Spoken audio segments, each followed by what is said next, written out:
É muito provável que o que eu falar aqui hoje as pessoas não vão gostar, mas tudo bem, porque eu tenho que falar assim mesmo. Eu não tô aqui para agradar todo mundo, eu vou agradar alguns, outros também não faz sentido. Mas beleza, vamos lá. Existe um movimento muito forte que você precisa ser um empreendedor. Existe essa coisa pairando, principalmente aqui, né, nessas regiões aqui que a gente vê, o Brasil e tal, o incentivo ao empreendedorismo.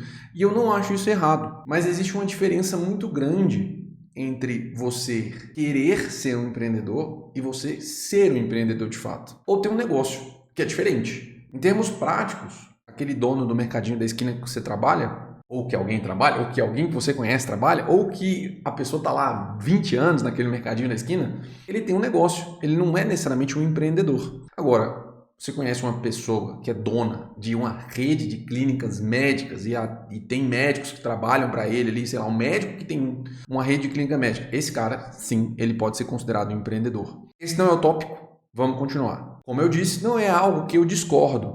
Eu acho que as pessoas precisam desse incentivo. Eu acho que falta isso no Brasil e é importante que as pessoas criem soluções para as coisas, né? Mas não é para todo mundo. O que a gente vê é um discurso onde, se eu consigo, você também consegue. E aí você vai ver o cara é bilionário. Quantos bilionários tem no mundo? Eu nem sei. Acho que no Brasil tem 300 bilionários, num país de 200 milhões de habitantes. E aqui não é um discurso contra bilionário, muito longe disso. Mas não é para todo mundo. Esse é o ponto. E o mesmo acontece para quem trabalha no mundo corporativo. Por que disso? Por que não é para todo mundo? Porque as pessoas não estão dispostas a pagar esse preço. Elas não estão dispostas a abrir mão de várias coisas para que elas possam conquistar o que essas pessoas conquistaram. Você já imaginou a luta que foi para uma pessoa chegar lá? As dificuldades, as indecisões. E aqui as indecisões elas se tornam uma decisão. E é sobre isso que eu quero falar hoje. Que no mundo corporativo as coisas são muito parecidas com essas questões de empreendedorismo. Só que esqueceram de te avisar que o mundo corporativo também não é para todo mundo. E se você chegou aqui de paraquedas, eu sou Gil, eu sou estrategista de carreira e desenvolvimento profissional e eu te ajudo a ser promovido no mundo corporativo. Então, é o seguinte, sua primeira reação na hora que eu falo isso, né?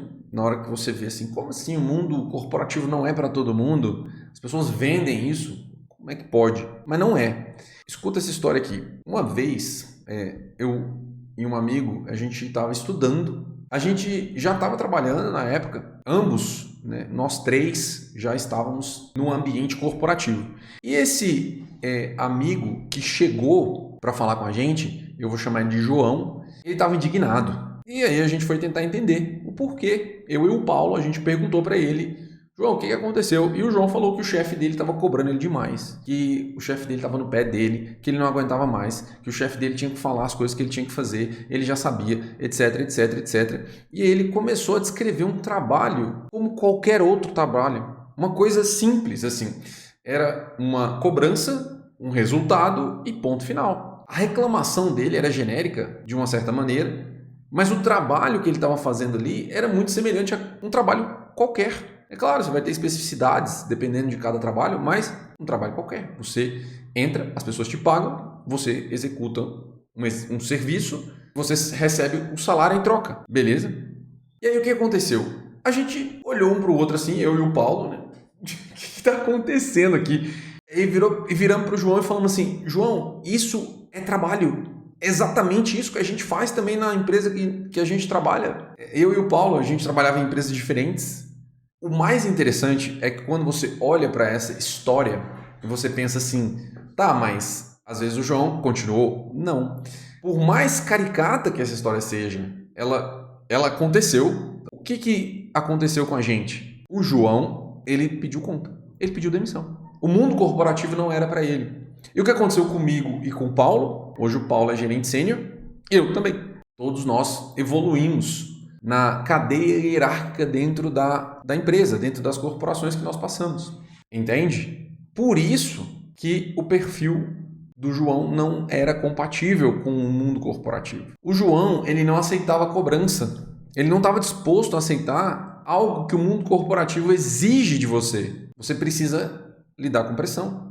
E muitas vezes você vai precisar engolir o seu orgulho. Você vai ter que engolir sapos. pessoa vira o olho, torce o nariz e pensa, não vou engolir, não leve desaforo para casa, etc, etc. Gente, quando eu falo isso, não é desrespeito. Você não vai engolir desrespeito. Às vezes, engolir sapo é não comprar uma briga que você normalmente compraria. Vocês precisam entender que algo que você vai tolerar de alguma maneira não é algo que vai contra os seus valores. É algo que a palavra já diz, tolerável. Isso é importante porque às vezes quando a pessoa escuta, eu vou ter que engolir sapo, nossa, eu vou levar desaforo para casa. Ou eu vou ter que, enfim, fazer coisas que eu não faria. E aqui, gente, coisas que você não faria, eu tô falando que é moralmente errado, tá?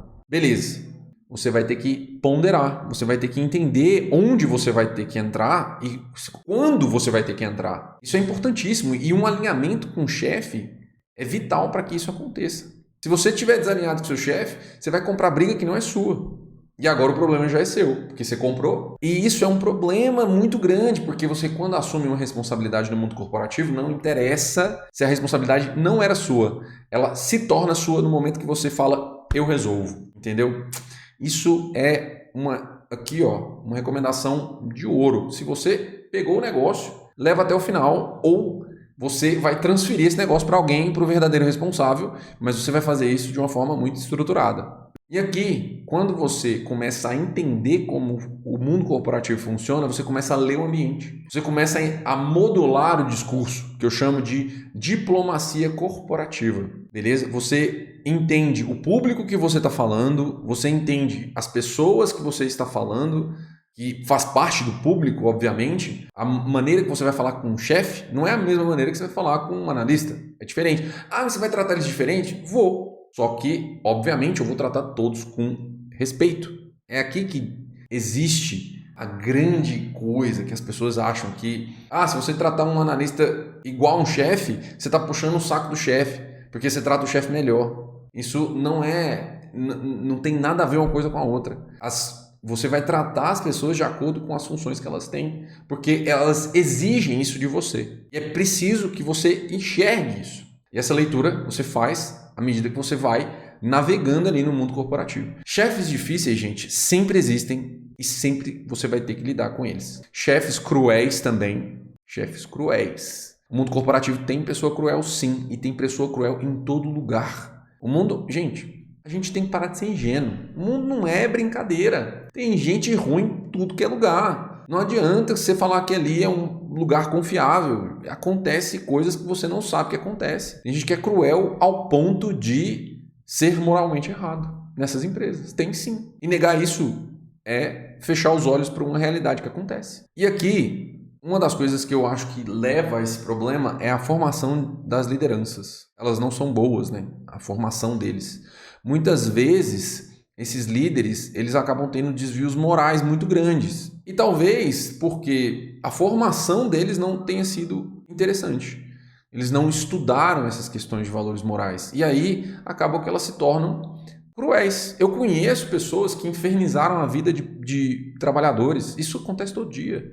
Inferniza até que o cara pede demissão. Entendeu? Qualquer pessoa que faz isso, se você é um líder que faz isso, está me ouvindo agora, você é uma pessoa cruel, entendeu? É isso. Você precisa entender isso. Isso e maltratar uma pessoa, maltratar um filho, maltratar um esposo, um marido, é a mesma coisa. Você infernizar a vida de um funcionário esperando que ele peça demissão. Se você faz isso intencionalmente, isso é maldade. E algumas coisas precisam ser ditas. Só que o problema é que as pessoas não dizem. Elas têm medo. E eu entendo, né? Porque muitas vezes elas dependem daquele salário. Elas dependem daquilo para sobreviver. Mas você não vai ver ninguém falando sobre isso por aí porque a empresa não representa essa pessoa, entende? Você não pode tomar o todo pela empresa. O único pela empresa, né? Você não pode tomar um pelo todo, no caso. Você não pode tomar um pelo todo, né? Esse um não é a empresa, ele não representa a empresa. Por mais que ele esteja em cargos muito elevados, essas pessoas, elas não são a empresa no geral. Eu conheci líderes muito bons, abertos, pessoas que fizeram e fazem a diferença no desenvolvimento dos liderados. Esses aí que são realmente o reflexo da empresa, ou que pelo menos tentam ser, porque a empresa tem um código de conduta, a empresa tem valores morais ali que você tem que trazer. E o líder, ele é a pessoa que cascateia esses valores, entendeu? E é por isso que eu falo, vocês precisam, e aqui eu estou falando precisam mesmo, se vocês quiserem trabalhar no mundo corporativo, saber lidar com esse tipo de situação. É importantíssimo. Porque caso contrário, você não vai aguentar e você vai pedir demissão. É uma questão de tempo, como nosso amigo João fez, da história que eu contei aqui no início.